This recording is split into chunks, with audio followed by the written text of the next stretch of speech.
stop right now. You're leaving something on your table that is quietly stealing your money and your luck.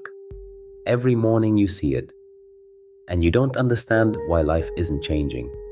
If you're watching this, it means you need to hear this. Don't skip it. This isn't a coincidence, it's a warning.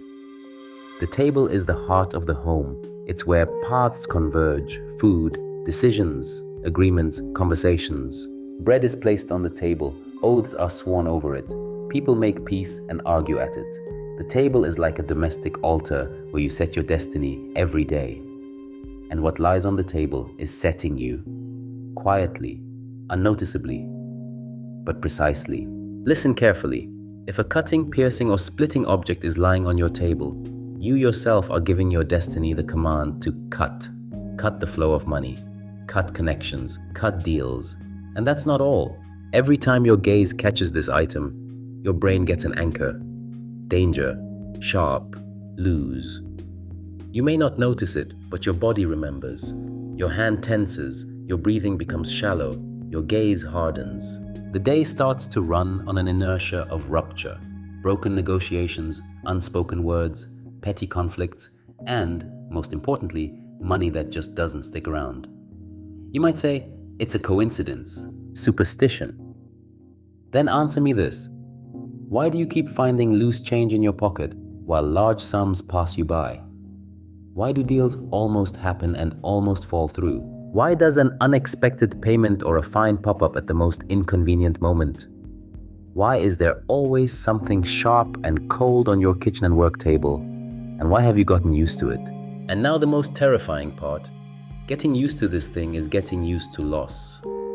When something sharp lives on your table, your nervous system learns to live in a state of alert. You start to attract situations that require fast and sharp is almost always expensive. If you watch to the end, you'll understand what most people will never learn. How one small daily choice controls the flow of money in your life and how to get it back. Don't argue right now, just look at your table. What's on it? What do you greet the morning with? What do you see when you drink water, sign a contract, or open your laptop? If you see something sharp, you live sharply. If you see something empty, you live emptily. If you see something foreign, you live someone else's life. This isn't mysticism for the sake of mysticism. It's a simple tuning. Like a string, if you tighten it too much, the sound is jarring. If you loosen it, the sound is dull. You can tune your destiny like a string by removing what's cutting the sound of your home. Remember, the table is the place where money enters. If there's a blade at the entrance, the money will get cut.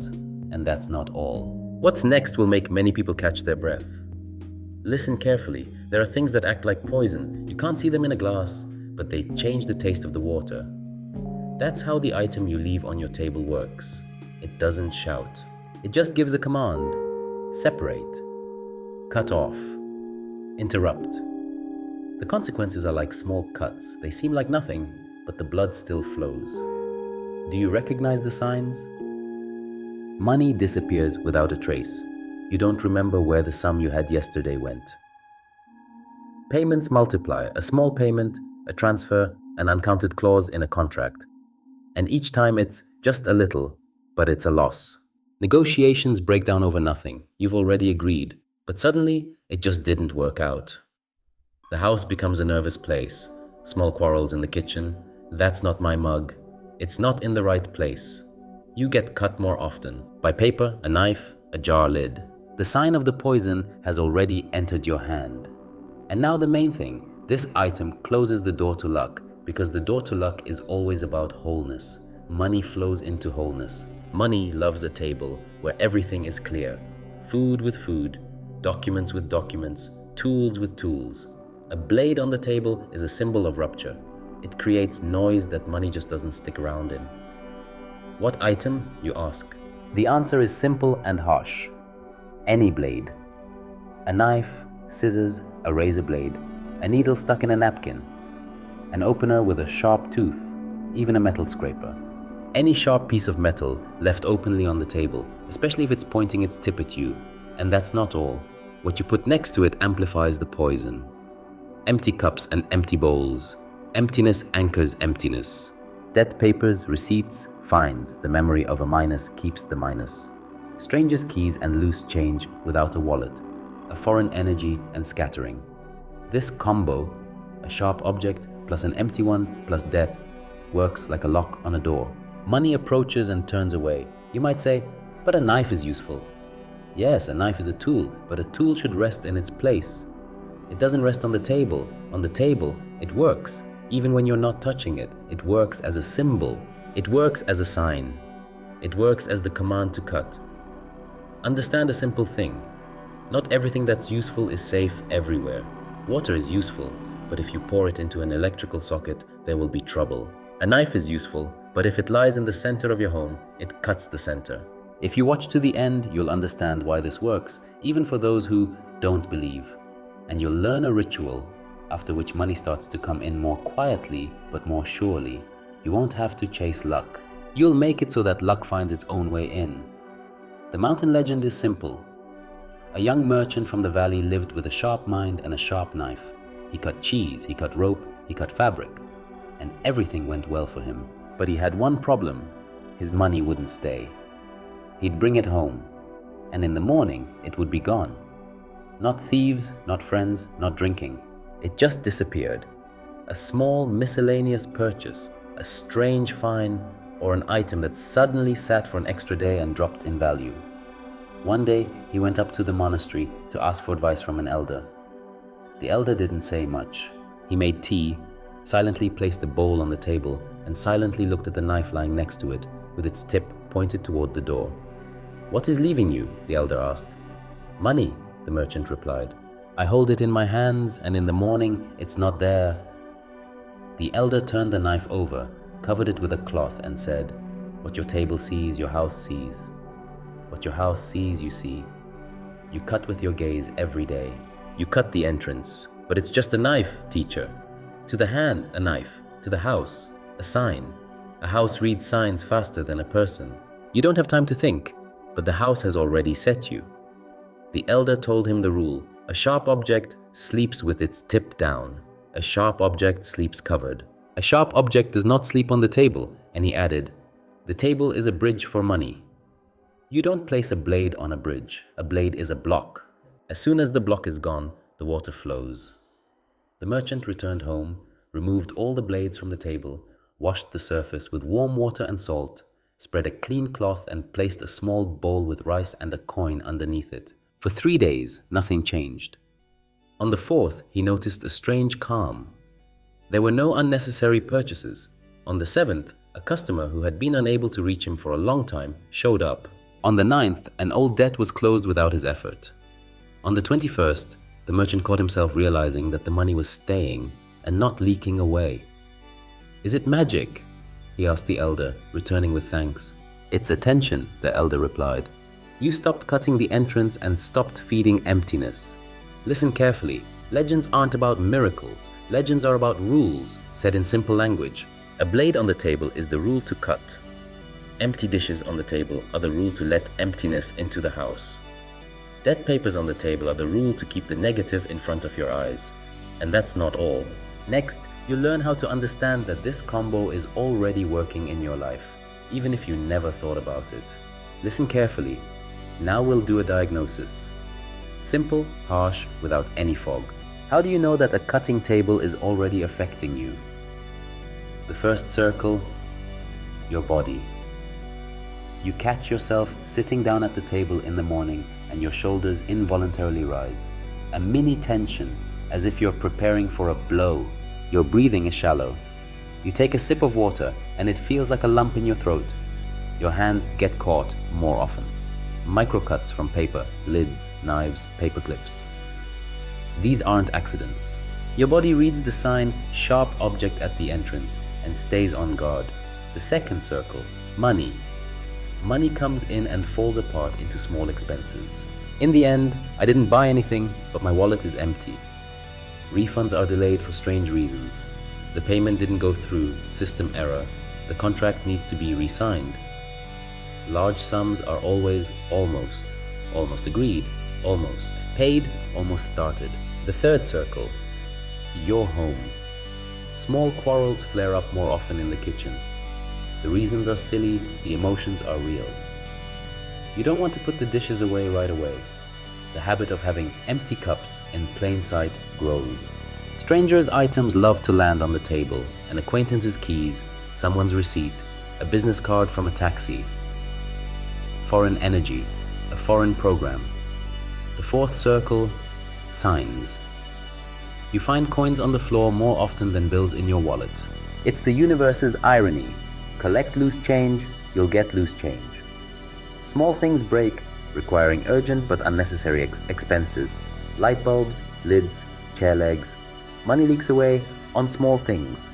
The fifth circle, language. Your speech now has many verbs of rupture. To cut off, to close, to retailer, to slash. Language is how you set the field. You often say, "Oh well, it's no big deal." And you don't even notice how you give away what's yours without self-respect.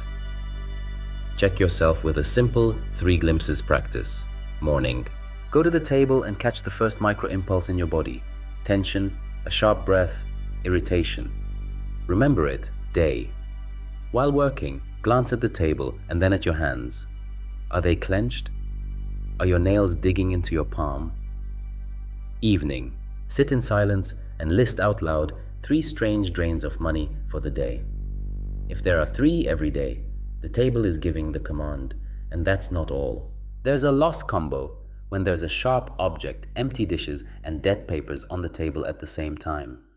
If at least 2 of these 3 points are present for 3 consecutive days, you have an open leak channel. Don't argue, just test it out. Remove the combo for 72 hours. Wash the table with warm water and a pinch of salt. Place a clean cloth or a small wooden board in the middle of the table. Write down your expenses for these 3 days. You'll feel a difference in the rhythm. Not the amount right away, but the rhythm. Less urgency, fewer sudden things. And now the most important part. Diagnosis isn't about finding fault, it's about regaining control. The house is a tool and the table is the control panel. If the panel is cluttered and there's a blade on it, the money meter flashes red and goes into a safety mode. We don't scold the meter, we clean the panel. There's one more checkup step, the entrance test. Sit at the table facing the door. Imagine that money is like a guest who enters the house. What's the first thing they see? A blade? A pile of receipts? Empty bowls? Or a clean surface, warm light and a clear center? If you feel uneasy about the guest's first glimpse, that's the tuning you need, and that's not all. Now for the debunking of the mechanism. Why this works even for those who don't believe. Get ready. From here on, there's no magic, just rules that the house reads faster than we do. Debunking. The great deception of the universe is simple. We think that neutral things are always neutral. But the house doesn't read useful/harmful. The house reads sign/command. A knife in the kitchen, useful. A knife left on the table, a command to cut the entrance. It's like hanging a sign on your door that says under construction, entrance temporarily closed, and wondering why guests are turning away. Why does this work? First, your gaze. What you look at most often at the point of making decisions becomes the background for your decisions. The table is the point where you drink water, eat, sign, and plan.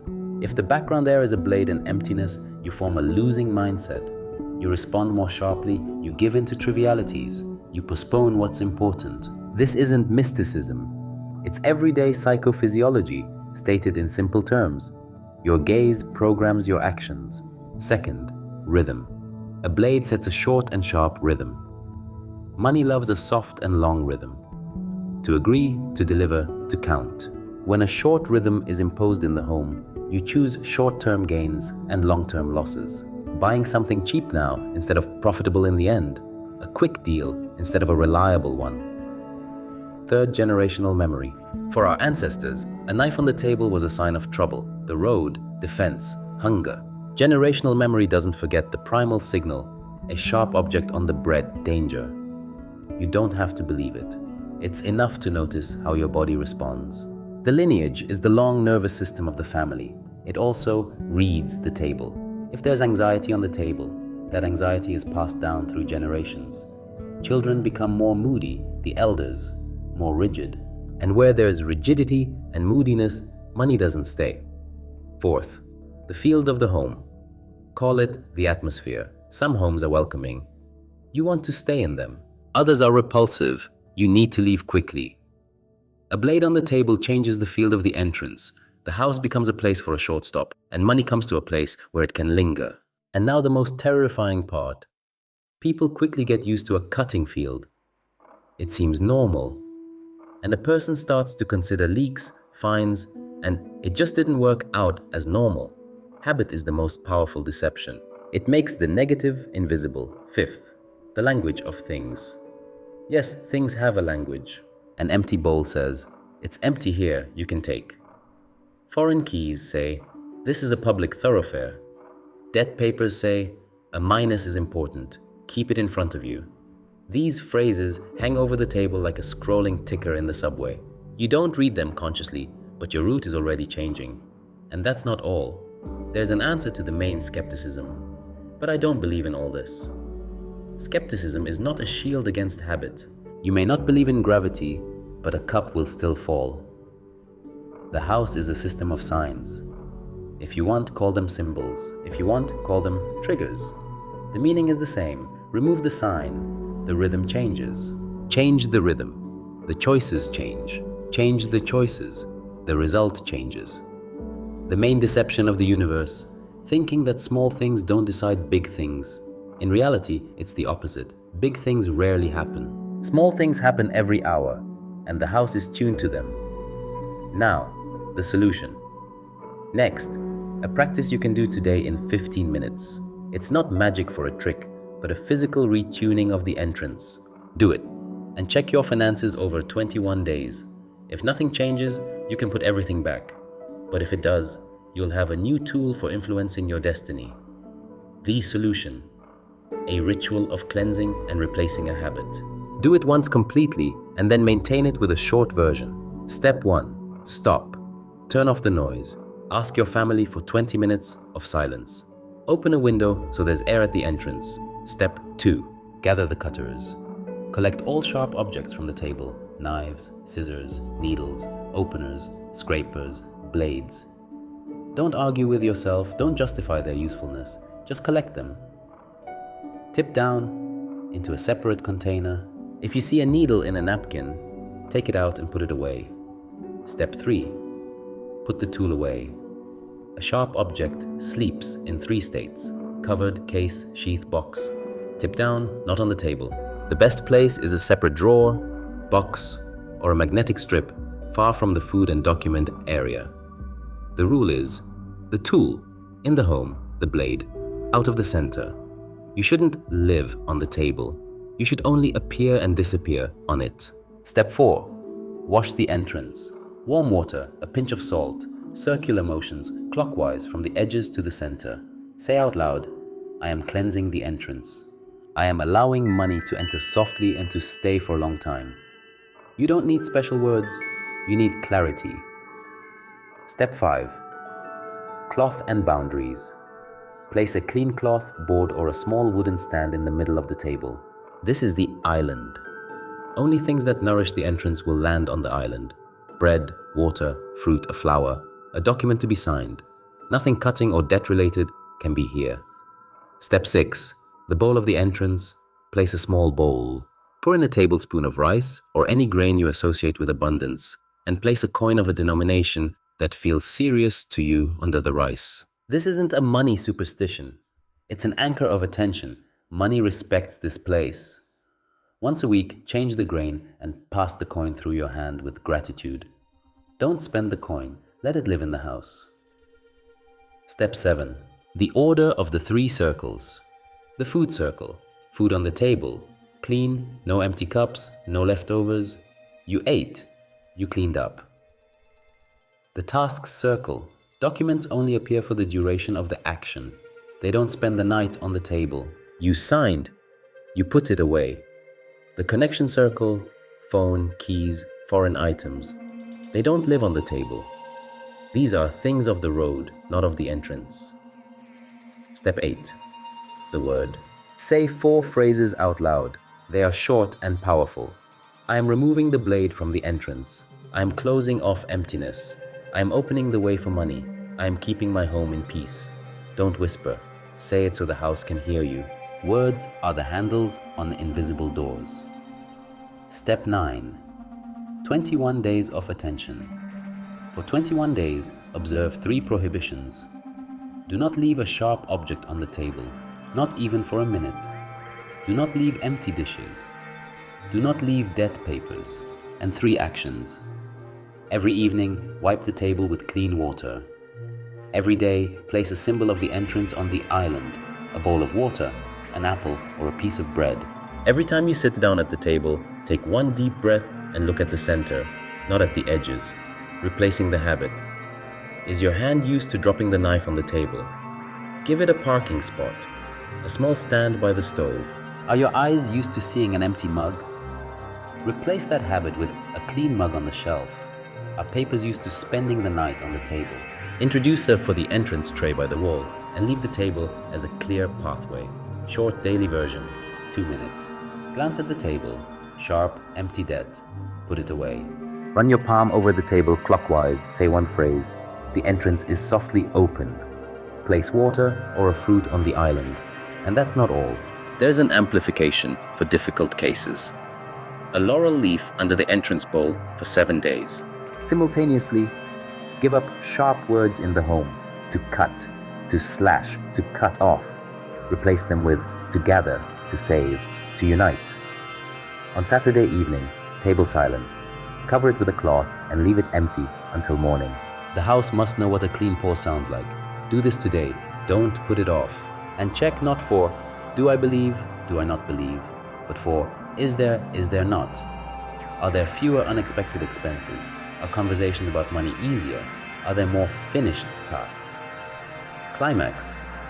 I'll be direct. You're not poor. You're distracted. Your power is leaking not because it's not being given to you, but because the entrance is blocked. How many years have you been used to leaving a sign of rupture on your table? How many almost deals? How many just didn't work out attempts? How much money that went somewhere? Today, that stops. Stop one more time. Look at the table as if you're looking at the entrance to your destiny. Is the entrance clean? Or is there still a blade at the door, its tip pointed at you? If it's clean, breathe in and say, I'm ready. If not, pick it up, put it away, cover it. Right now. And now the most important thing. You might forget my words, but you won't forget your experience if you do 21 days of attention. On the 7th day, you'll feel a stillness, less commotion around money. On the 14th day, a suddenly will appear, out of nowhere, a call, an offer, a refund. On the 21st day, you'll have a new normal, the table as an entrance, not a dumping ground. And that's not all. After the 21st day, the language of the home will begin to change. Conversations will become softer, decisions longer, and long decisions lead to long money. There are words I want to end with, but in reality, they open something. The home is my ally. The table is my entrance. The sharp object is a tool, not a master. Money is a guest who is welcome here. Say this out loud. Let the house hear it. Let your lineage hear it. Let that part of you that is used to living in leaks hear it. If you watch to the end, you've entered that small percentage of people who don't just listen, but change. Most will pass by, make a joke, say superstition, and stay exactly where they were, not you. You have already taken a step. Now take the second. Write in the comments one short sentence. I am removing the blade from the table. 21 days. This isn't for the algorithm. This is for you. Words written publicly have a stronger hold. They are like a seal on a decision. And one more thing. Write whether you've noticed the loss combo before. Sharp plus empty plus debt. In what situations did money slip away? What from this practice will you do today? Answer honestly, without embellishment. This comment will become your first coin that you place under the rice in the bowl of the entrance. Not a virtual one, a real one in your home. Listen carefully one last time. You don't have to believe. You're obligated to check. The house is a tool more powerful than any motivation. It works even when we sleep. Don't leave a sharp object at the entrance. Don't leave emptiness in plain sight. Don't leave debt in the center. Leave clarity, breathing, and a sign of abundance on the table. And then money will stop being a timid beast you have to chase. It will become a guest who knows the way to your home. And that's not all. In a month, you'll rewatch this text and smile. It was that simple. Yes, big doors are opened with small keys. Today, you found one of them. Save these 7 parts for yourself.